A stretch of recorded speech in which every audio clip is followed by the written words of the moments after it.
Anton, hindi ka susuko. Akala ko ba... Anton, naniniwala ako sa'yo.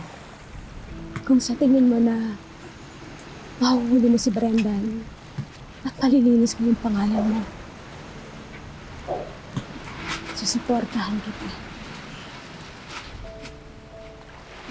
Ang pakiusap ko lang, gusto ko lang sana wala ng tago-tago, ah. Saka sana, palagi mo sabihin sa akin kung ano yung mga plano mo. Gusto ko sabihin mo sa akin kung ano yung mga susunod na hakbang mo.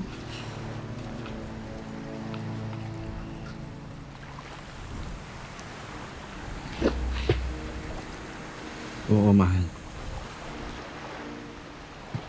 Magkasama nating gagawin yan. At magkasama nating tatalunin si Brenda. Thank you. Thank you sa lahat, mahal. Dahil pinagkakatiwala mo pa rin ako.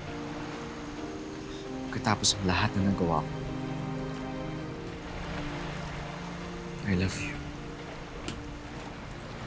Mahal na mahal kita, Mel.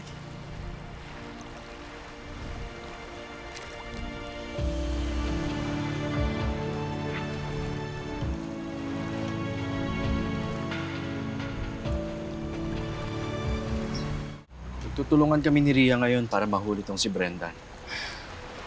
Pero, kailangan pa niya makakuha ng ebidensya. Mga impormasyon tungkol sa pera, sa scam. Tungkol sa kasinungaling yung binibintan sa akin ni Brendan. Kailangan malinis ko muna ang pangalan ko bago ako sumuko. Nagtitiwala ka talaga sa Ria na yun? Anton, tinago ka niya sa akin. Oo, alam ko. Pero ito lang nakikita kong paraan para maayos ang lahat. Pero kasi iba yung motibo ng babaeng yun.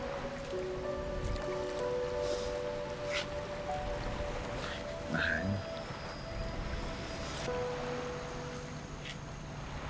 Wala magagawa si Ria para maagaw ako sa'yo. Maliwanag sa kanya yun. Sigurado ka ba? Kinakabahan ako. Sa totoo lang, wala akong ibang choice ngayon. Si Ria lang ang nakakakilala sa mga galawan ni Brendan.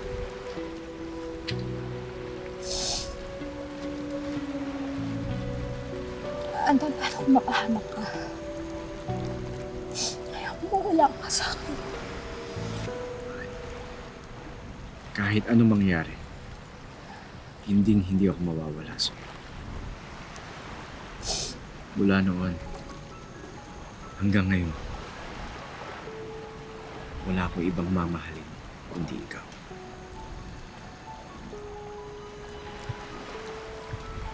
Kaya mahal, magtiwala ka lang sa akin. Malapit ko na matapos tong mission. Sigurado ako, babalik ako ng malaya. Hindi na rin tayo maghihiwalay.